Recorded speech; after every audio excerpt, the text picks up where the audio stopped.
Once you know what the flavor problem is, how do you fix it? How do you come from diagnosis to a product that people genuinely come back for? This is exactly what we're going to talk about in this episode.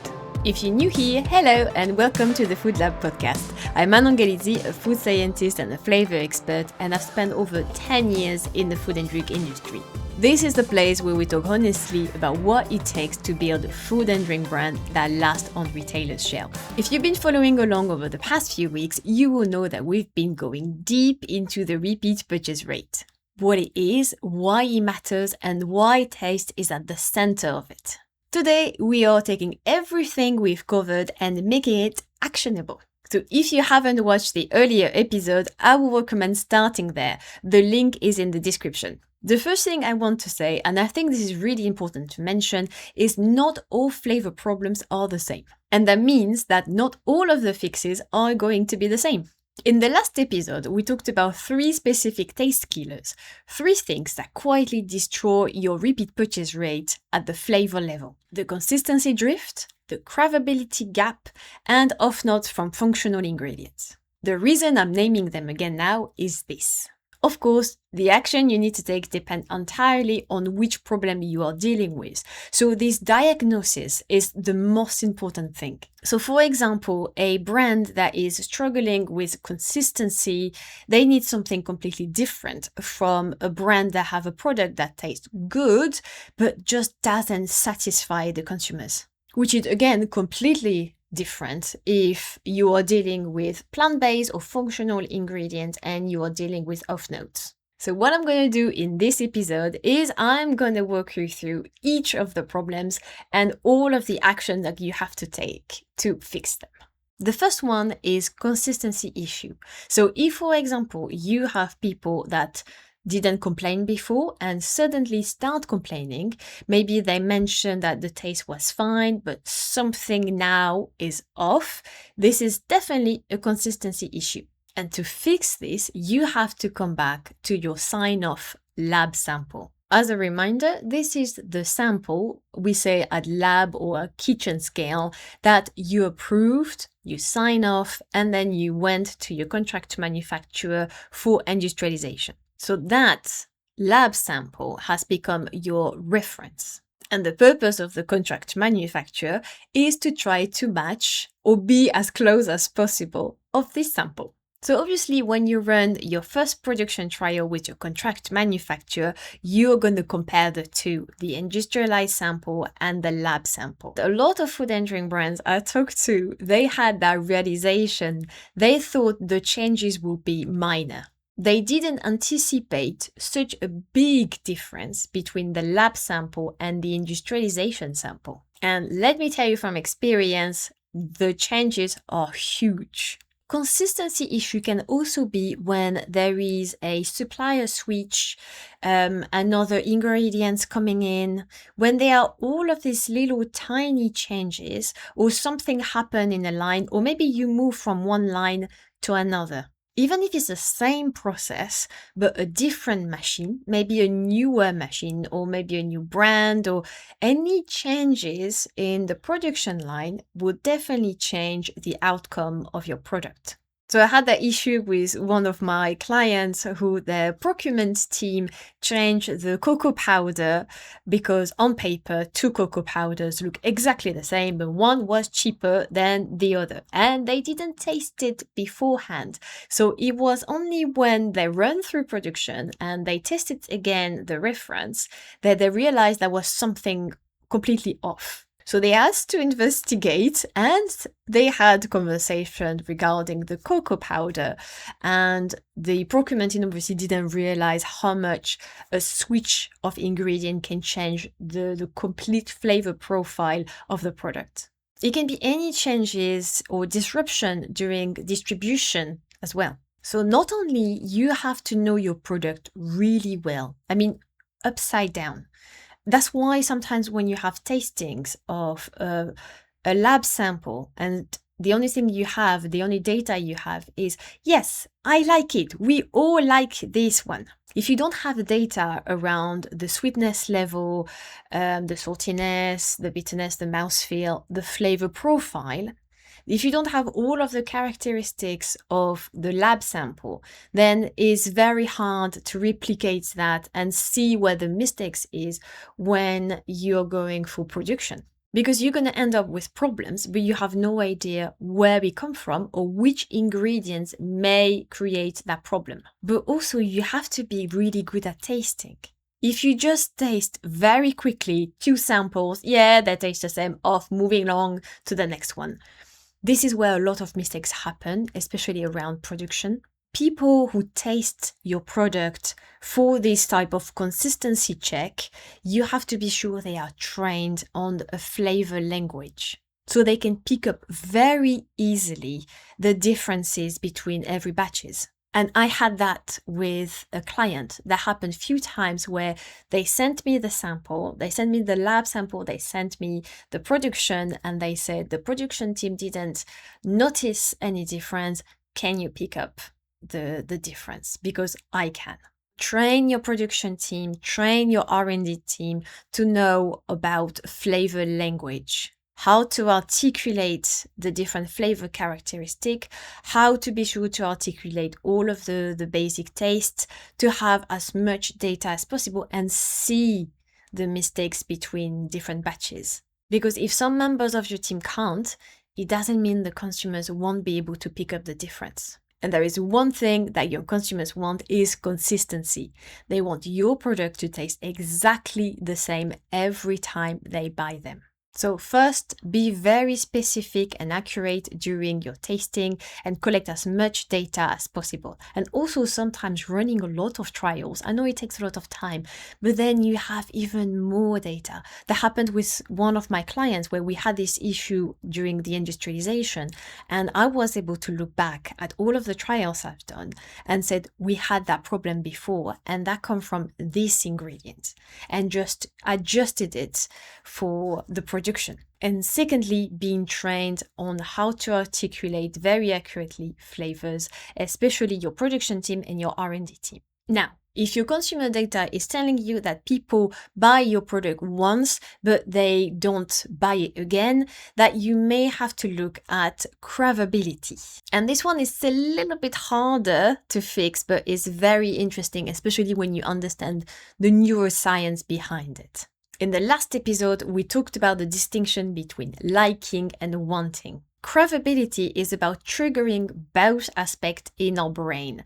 It's about creating a flavor experience that the brain enjoys so much that it creates a memory about it and then it wants it again. A very simple example, think about when you have snacks that you can't stop eating. Whatever is chocolate, whatever is crisps, this is the memory that every bite, your brain creates a memory about it because it is so good and you want it again and you just can't stop eating it. And the next time you go in a supermarket, your brain is gonna remember, ooh, that chocolate was so good. I want it again. If the experience is nice, but is not memorable, then your brain is just going to forget about it. How many products have we tried which were good, but not that memorable? You have to create a flavor experience and a whole product experience that people remember, that the brain remember as, oof, I'm going to keep this one up here because I want it again. What does it look like in practice? The first thing to have a look at is flavor complexity.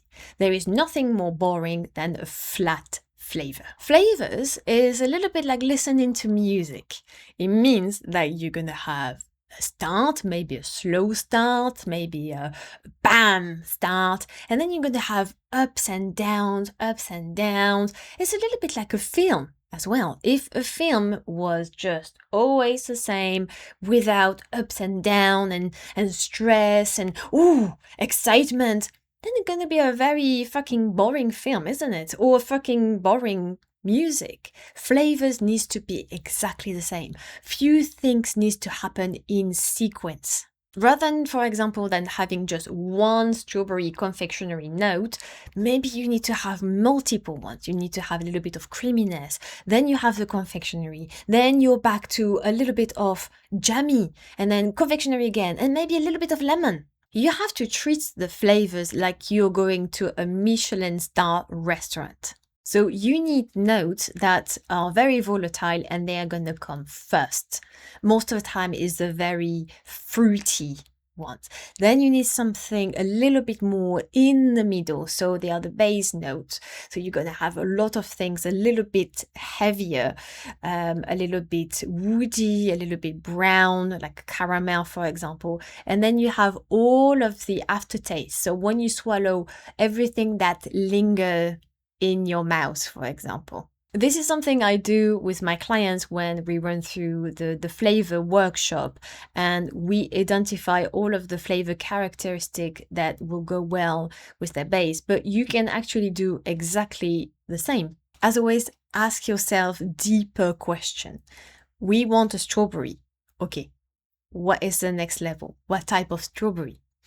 Okay, we would like a confectionery strawberry.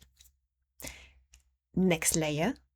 Any other things that may be, like I said, a little bit creamy, maybe a little bit unripe or ripe. It can be a little bit jammy. Keep on digging around the flavor profile. And it's going to be very helpful to do this kind of exercises when you request flavors or fruit juice concentrate or puree, anything that bring flavors to your product, to your suppliers or your contract manufacturer. The more accurate you are with them, the better they can send you the right samples. Now, the third problem, if you have off notes coming from either a lot of functional ingredients, adaptogen, plant-based protein, maybe you're working on the marine collagen or other botanicals. The first thing that you have to do is to try to mask them as much as possible. And as a disclaimer, you will never be able to mask them 100%. So the easiest way is to go to a flavor supplier and ask them for their different maskers. So they can have bitterness masker, they can have stevia masker, they can have sweetness enhancers. They have some maskers around plant protein, but it doesn't always work. And sometimes a simple flavor can actually work as a masker. A creamy vanilla is a good example.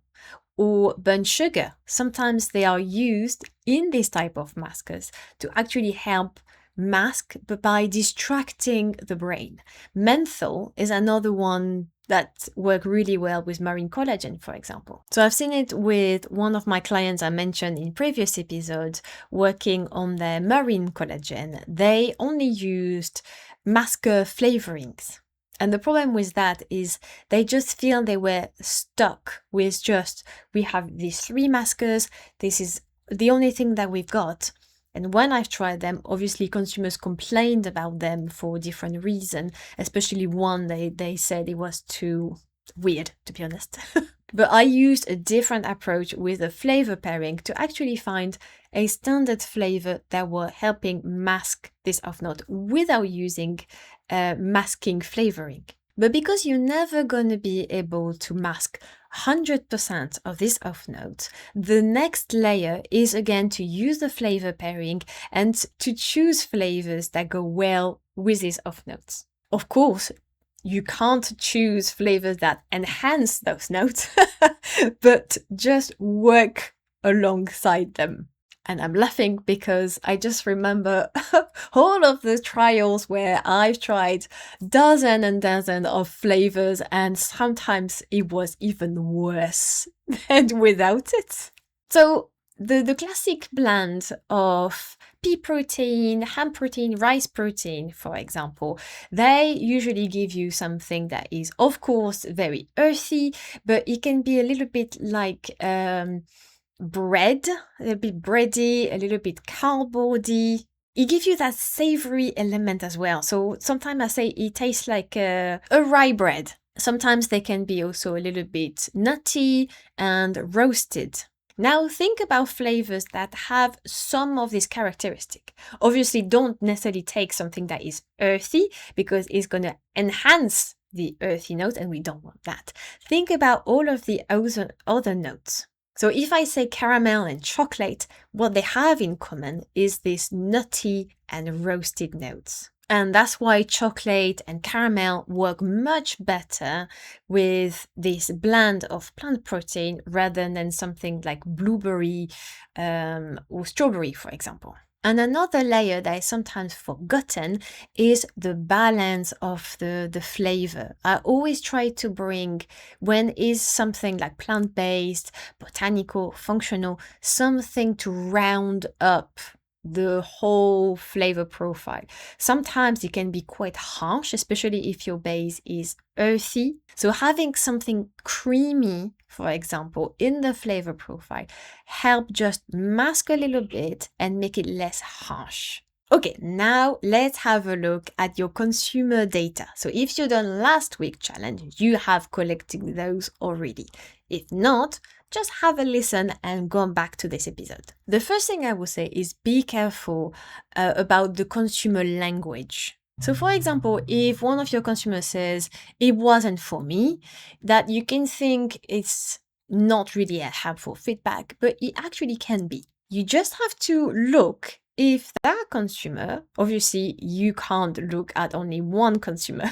If few consumers are saying the same thing, have a look at their demographics. Are they your target consumers? You really have to completely screen all of your consumer data and just focus on your target consumer. If they say, for example, it didn't really taste like I expected, that may be a communication issue. Maybe you're overselling the flavors and the flavor profile, but it actually doesn't taste like it. It doesn't match between the super fancy name and what it actually tastes like.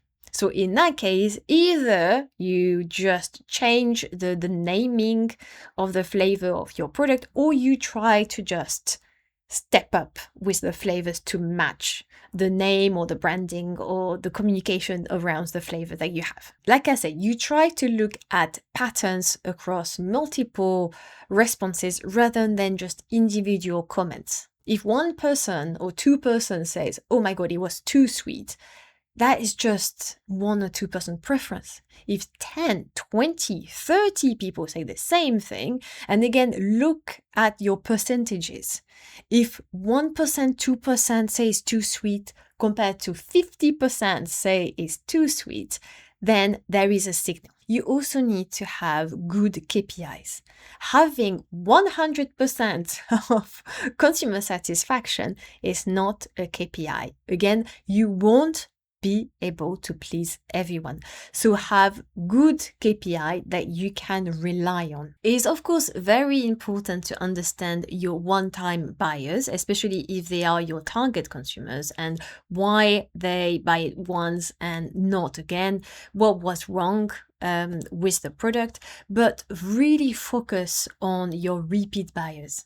So it's also very important to understand what they like, but also what they don't like about the product, how they use it, how do they drink it, how do they consume it, what time during the day. Try to get as much information as possible from the people who keep on buying your product, and again, use them for your product development in terms of, is there anything that you think we should improve?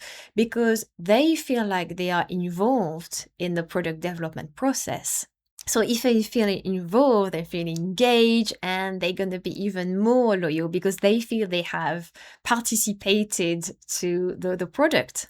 So the one-time buyer will give you more information on what is going wrong, and the repeat buyer is actually going to tell you what is going well. They're obviously going to tell you that there's a few little things that can be improved, but mainly what they like about the product. Here is your challenge for this episode, and it built directly on the last week's one. So once you have gathered your data around your one-time buyer and your repeat buyer, now you can start to understand which of the 3 flavor problems I mentioned today is likely to play in your product. Is it a consistency drift? Is it a craveable problem? Or is it a off note from a functional or botanical ingredient? Then I want you to commit to one specific action this week. If it's a consistency problem, investigate, for example, if a supplier have changed, if an ingredient have changed, if something in your contract manufacturer have changed from one batch to another. Or you can look back at the R&D trials and try to see if the problem happened before. If it's a cravability problem, so people think it tastes nice, but they don't really remember it and they don't really want it again, then this is where you have to have a look at the complexity of the flavor and write down a more accurate flavor brief for a flavor supplier or your contract manufacturer. Like I say, try to describe as much layers as possible around the flavor profile. And if it's an off-note problem, take someone outside of your team, hopefully someone that is in your target consumer, but ask them to be really honest about what they can taste. If they say, oh, it's a bit earthy, then you know you still have to work around masking and flavor pairing to be able to have a more pleasant flavor experience. Let's bring these all together. We opened the conversation a few weeks ago with a number. A customer who buys your product once has around 25% chance of buying it again. But a customer who buys it twice, that jumps to 50% chance of buying again. And that compounding effect is where food and drink businesses actually become sustainable. So really look after your repeat buyers. And I hope these past few episodes have shown you something quite simple. Flavor is right at the center of the second purchase. Sometimes it's not the only factor. You have hundreds of other things like playing, but most founders underestimate because they think their product tastes nice. But like I keep saying, it's not enough. It has to be amazing. It has to be memorable. If you want to go further on this, if for example you're working through a specific flavor challenge and you would like a professional perspective on what's going on and how to fix this is exactly what I do at Ep27. The link is in the description. And if these episodes have been useful, please share them with a food and drink founder who is struggling in the same way. And I will see you in the next episode. Bye!